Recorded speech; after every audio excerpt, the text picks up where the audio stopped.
Welcome back, everyone. In a new interview with Rolling Stone magazine, President Obama has some harsh words for America's disappointed Democrats. Here's what he says, quote, "The idea that we've got a lack of enthusiasm in the Democratic base, that people are sitting on their hands complaining, is just irresponsible. It has been hard, and we've got some lumps to show for it. But if people now want to take their ball and go home, that tells me folks weren't serious in the first place."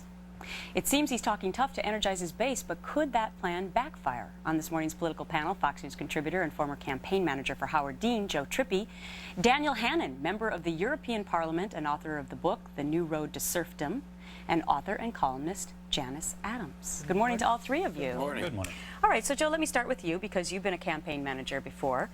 Is this something that you would advise the president and Joe Biden to be talking about right now, trying to gin up the base? I don't know if well, ginning up the base, yes, because look, no matter what they say, they can't gin up the GOP base any hotter than it already is. The Tea Party folks and all those, there's a lot of energy on the GOP side, so no matter what you say, it's not going to inflame that. Trying to get the Democratic base excited to turn out, I think is a great idea. I'm just not sure this is the way I would have gone about doing it. Well, how would you have done that? I think what he's doing, getting out their rallies, getting people, emotionally charged up to go out and fight on election day, like he's doing, like he did in Wisconsin, and he was doing on this tour, is smart. I don't think telling people, "Come on, get up, you lazy folks who don't, you want to take your ball home," is not a good idea. But Daniel, is it a smart political strategy when the independents really decide the elections, and he's really going after the far left people right now, and it's maybe the independents that he needs to energize to go out and vote in the midterms? I mean, that's for him. This is nothing to do with me. That was settled at Yorktown.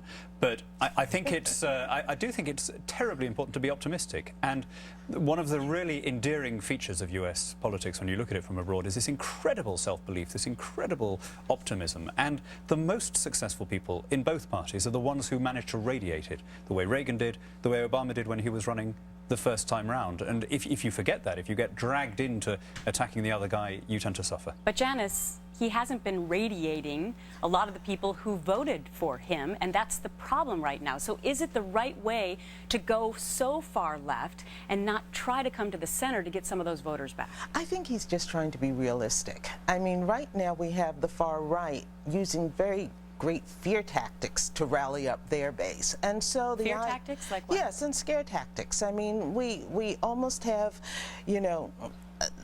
I don't want to say the terrorist is going to get you, but sometimes we are working with the terrorist is going to get you. Well, we just reported today that a huge plot was thwarted. We understand that. We understand that terrorism is a factor, but there's not one hiding under every closet door. Everybody, a billion people who are Islamic are not all terrorists. We don't have to condemn them for the actions of 19 or however many. And so when we have this kind of very negative attitude, this very negative energy, it's a difficult game that is being played, and it's a difficult point or line that he has to straddle. All right, our panel is going to stick around because after the break to discuss who has the better plan. Democrats want to spend to stimulate the economy, while Republicans insist that cutting taxes will allow businesses to create jobs. Democrats want to extend a $1 billion New Deal-style program. It's part of the stimulus program and directly pays the unemployed. It's set to expire next week, unless Congress keeps it going. But Republicans want to know, when will the Obama administration turn off government spending and extend tax cuts to stimulate the private sector? We're back with our political panel, Joe Trippi, Daniel Hannan, and JanusAdams. All right, Janus, let me start with you on this. Consumer confidence fell this month to its lowest level since February. And a wide amount of U.S. businesses Tuesday reported that they believe the economy has stalled because of all the uncertainty on Capitol Hill. Mm-hmm. I agree with that, but I also think we have to look at this phrase consumer confidence, because at the same point it may be just reality. If we're also looking at the number of people who are out of work or who are insufficient income, then we're not supposed to just spend through the nose. So, I think that we have to look at that more seriously. In addition, my goodness, we spent $70 billion on a few bankers. I think we can afford $1 or $2 billion on the people they impoverished with their recklessness. Daniel, I know that you are not a U.S. citizen, but you have similar battles across the pond. And would you be a proponent of stimulating the economy with more bailout money, as Janus would be, or to cut taxes for all Well, first of all, Americans? some of us were against bailing out the bankers as well, and so we're being consistent at least. Good point. I mean, the problem with these New Deal style programs is that it's much easier to turn on the tap than to turn it off.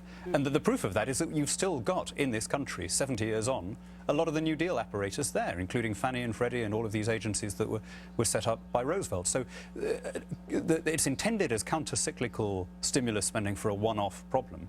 It then becomes permanent. People start arranging their affairs around it, and you realize that the state has just expanded perpetually. And so I think the best kind of stimulus is a tax cut. Let people stimulate the economy their own way. Can't that go permanent? Isn't that part of the problem? And what's wrong with that, with permanent tax cuts? Well, then what's wrong with the permanence on the other side? Well, the problem with it is that the state is less efficient generally at spending our money than we are. It's not very good at building cars, installing telephones, running hospitals. You end up having $700 billion in a big deficit forever if you let that, particularly the tax cuts just for the rich, continue.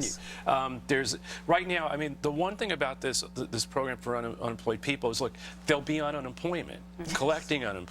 So why not pay them to do work? But you just told me that you're actually in favor of extending the tax cuts to everyone. I am in favor. I don't think it's wise right now to cut taxes. I mean, to extend taxes. We should keep it on everybody. Keep everything the way it is, because for at least a year or so.